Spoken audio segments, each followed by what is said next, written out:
All right, thank you, everyone. We're going to go ahead and get started, just 11, 12 minutes late. I want to thank you all for coming. This is the pre-bid meeting for the 145th Street Corridor and I-5 Interchange project. The way this meeting is intended to work is I'll run through a presentation. I'm going to highlight a few things that are peculiar about this project that I want to make sure you as bidders all understand. And then we're going to have a really healthy question and answer period at the end. Just so you all know, I think I mentioned it earlier, this meeting will be recorded. The whole presentation and the question and answer period will be posted with an addendum. And then one of the important things to note about that is because we're in a big room, in order for the recording to pick up your sound, you're going to need to talk into the mic. So when it comes to that time, I'll pass that around to anybody who has questions. Just a couple items to note. There is a sign-in sheet in the back. I don't think anybody else has come in since I last announced that, but if you do and you haven't signed in, there's the white table in the back. So I will go ahead and get started. Like I said, this is the pre-bid meeting for the 145th Street Corridor and I-5 Interchange project. As a quick introduction, my name is Corey Now. I'm the project manager for the City of Shoreline. Not all these people are joining me up on the panel today, but the couple people I want to highlight are Rob McGahey from Lochner. He was the designer on the interchange portion. This is not John McKenzie. This is Nolan Seiger. He's from Jacobs, and he's the lead designer for the 145th corridor portion of the project. And then we've also already executed a contract with KBA to perform our construction management work on the project. The PM for that is Mark Fugelvond, but he ditched us for APWA, which is probably way more fun. But in his place is Ken Kettle, and he'll be the resident engineer during construction.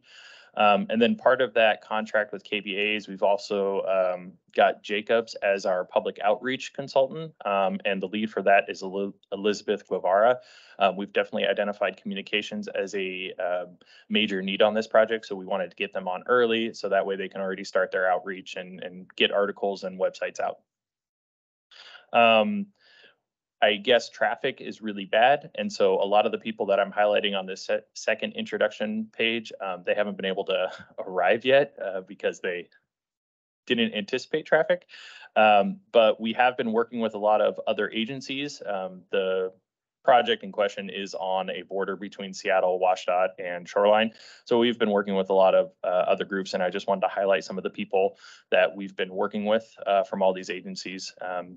Since they're not here, I don't necessarily want to introduce him. Oh, hey, Sunny. I don't think we've met before, but yeah, well, good to see you. Everybody, Sunny from SEL. All right. I will, was that you logging in? Yeah, okay, great. I also wanted to highlight a lot of our funding partners. This gives a brief example of who you'll be working with and some of the reasons that our specs are written the way they are. We've got the money from STP, which is a federal grant, and then we've got a few state grants of TIB, Regional Mobility, Connecting Washington, and then we also received money from Sound Transit. As they are a close project and concerned project, they were willing to give us money and they saw the importance of the project. And then during the course of design, we also partnered with some of our local utilities, SPU, SCL, Lumen, Comcast, and then our Shoreline Sewer. I did want to go over our schedule of advertisement, execution, and our anticipated project length. We are currently in advertisement with a bid opening planned for October 17th. We are anticipating a 2-month execution, which would be notice to proceed in, the execution date of December 15th, and then a notice to proceed in mid-January. It is a 403 working day project, so that puts our end of construction in September of 2025, essentially a 2-season project. I did want to highlight that we are currently doing our project communication. We started in August, and we will be going through the length of the project. And then towards the end of the project, we are going to be looking to do a roundabout orientation with the intention of getting people comfortable with roundabouts as quickly as possible, because we already have heard concerns about it. So we want to make sure people feel comfortable with it as it opens, and then have a lengthy and well-vetted response as soon as it opens, so that way people can ask questions. But that'll all be through Jacobs, and this is really our commitment to making sure that people like the project as soon as it opens. Getting into more of the bid specific topics, if you've cracked open the plans, you've probably seen that there are a lot of bid schedules. There is a method to our madness there, and it has to do with who's paying for what, how the project started, and in what agency the work is taking place. So to highlight bid schedule A, that is the portion of work that is within WashDOT and City of Shoreline. So that is work that occurs with WashDOT specs for the corridor. So that's the area basically at First Avenue West, and then there's that little sliver, we call that the Portal North property. That's where the detention vault is happening and the maintenance access road. Schedule B is that same corridor work, but it's with SDOT specs. So that's south of the current center line. And then Schedule C is the interchange portion of the work, so east of First Avenue, and that's with the WashDOT and Shoreline owned properties with WashDOT specs. And then Schedule D is that same north-south split using SDOT specs. There are a couple of specific schedules to utilities. The first is Schedule E, that is the sewer replacement that's occurring there on the Portal North property and crossing under. And then Schedule F is the Fifth Avenue Duct Bank project with SCL.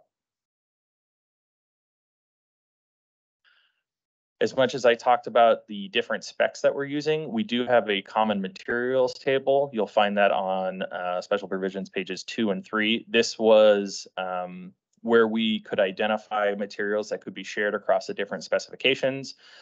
We wanted to make sure that we're using one type of material. So when you reference this table, you'll see that the different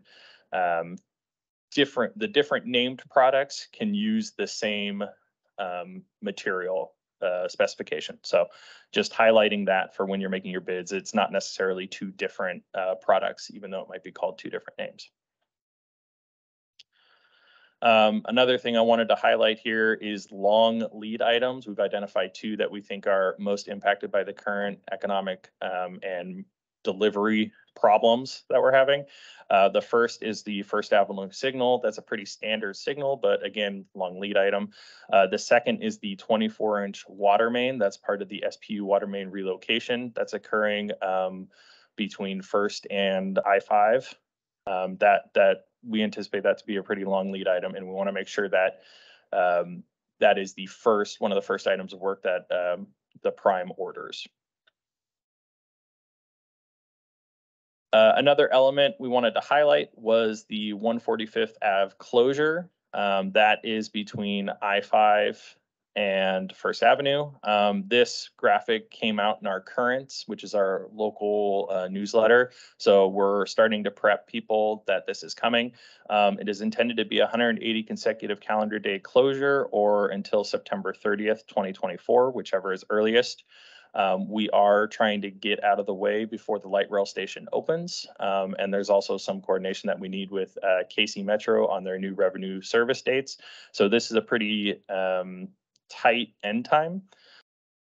Is unlikely to be extended, but it is a nice big work we go. Yeah, look, Rob, you're if I can add interrupting a me. clarification to that too. It just means that, you got it open to traffic. Doesn't mean you got all 4 lanes. You need to swallow. Yeah, it doesn't mean that you have all 4 lanes open on 145th between I-5 and First Avenue. Just get 2 lanes of traffic, 1 lane in each direction.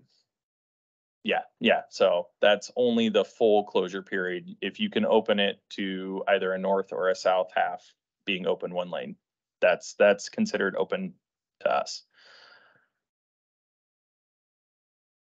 Oh, and then of course, we've highlighted some of the detour routes. The part of that work will be installing a temporary signal on 155th Street, and then some possible mitigation on 130th Street, but that's the primary detour routes east and west as this closure occurs.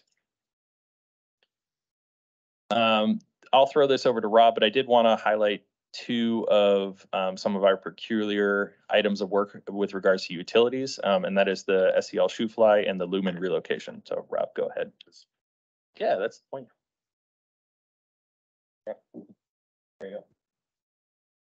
Anyway, so there's a lot of utilities we have to relocate, and I'm just gonna get started with SCL work. So the red line to the north, that represents a temporary feed line relocation. Currently, it's located on the south side of 145th. And this is work that's self-performed by SCL. So definitely the contractor will have to coordinate with SCL. In the contract, you do have a bid item to provide a utility coordinator. But, we propose, or that SCL would temporarily put the feeder line to the north.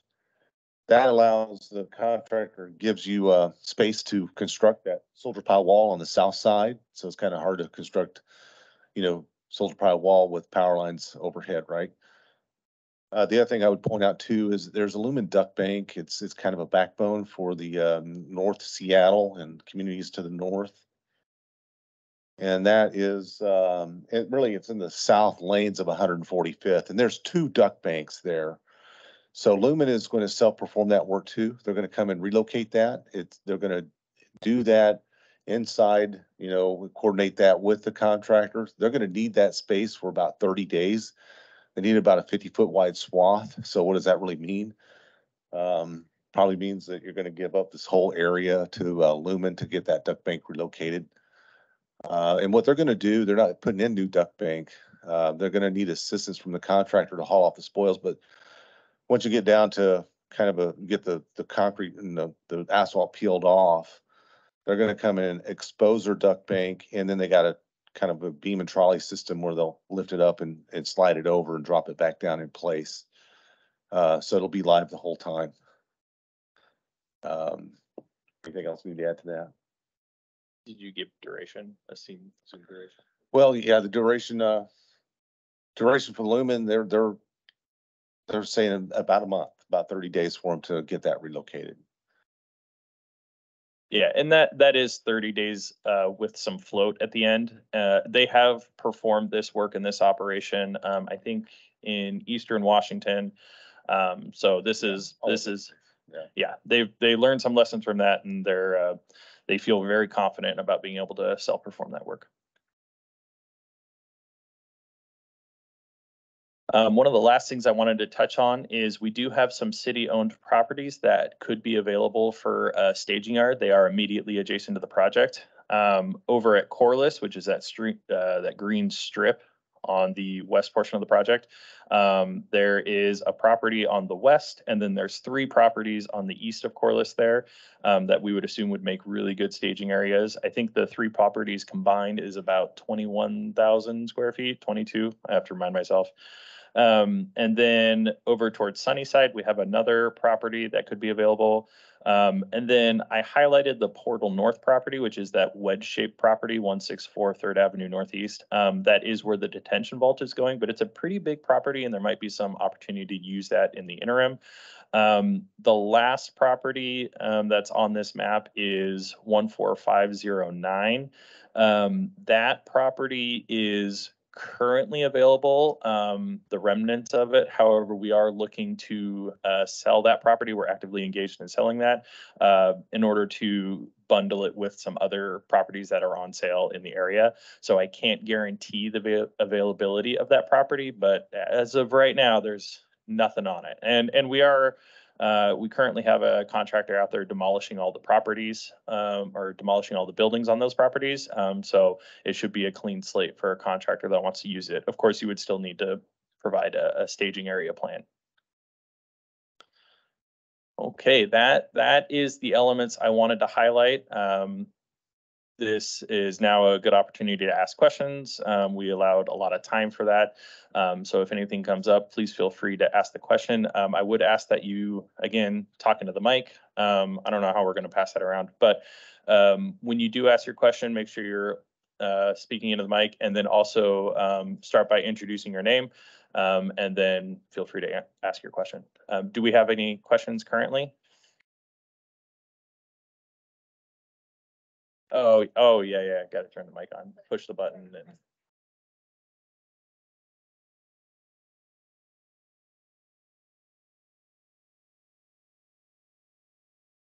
Morning, Quinn with Granite Construction. I noticed there's a sewer bypass on the job for this new sewer. Do we have flow rates for the existing sewer flows? I didn't see anything in the appendix. Yes, we do. So we can put that in an addendum. Thanks. And then also, are you able to extend the bid date on this? With it being a complex phased project with multiple specs? Yeah, we recognize that it's tight. We're looking into that right now. I'm not committing to it. That would be appreciated.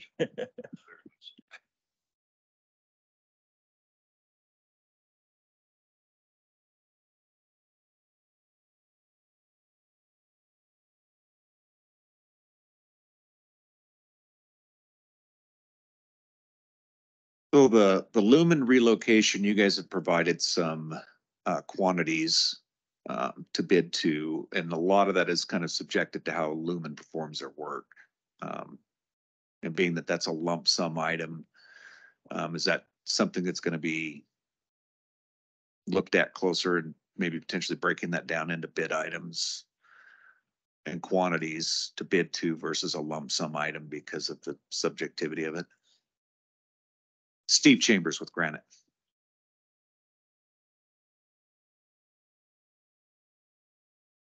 I don't think we have any intention of breaking it into bid items. That's certainly something we can look at. Yeah, we'll look into that. But you're saying your concern is that the assumptions that you make might be woefully incorrect, and that the plants don't feel like they're pinned down enough with what Lumen intends to do. The contract provides approximate quantities for the lump sum, for us to assume quantities to bid to. And a lot of it's going to be the performance of Lumen and how they manage their materials and their trenching and everything. So it's very subjective, and it's a lump sum bid item. Yeah, I see what you're saying. We'll look into that.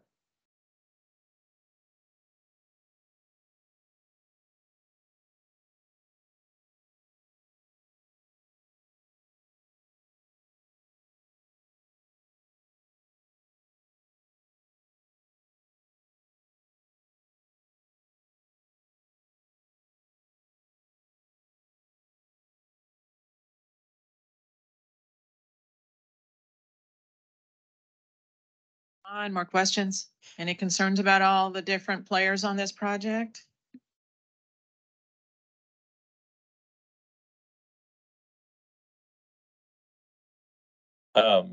Somebody from City Light Herald, Herman is here.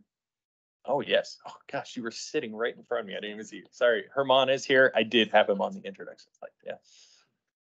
SCL, SPU, ask him about other projects. No, I'm just kidding. Don't do that.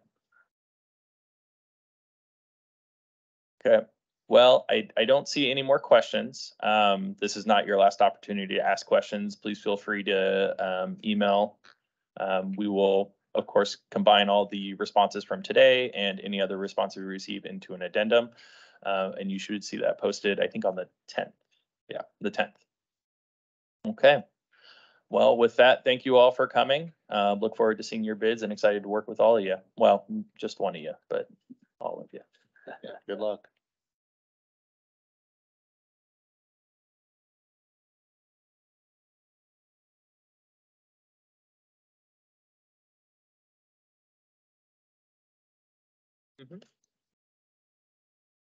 Oh, yes, please be sure you've signed in before you leave.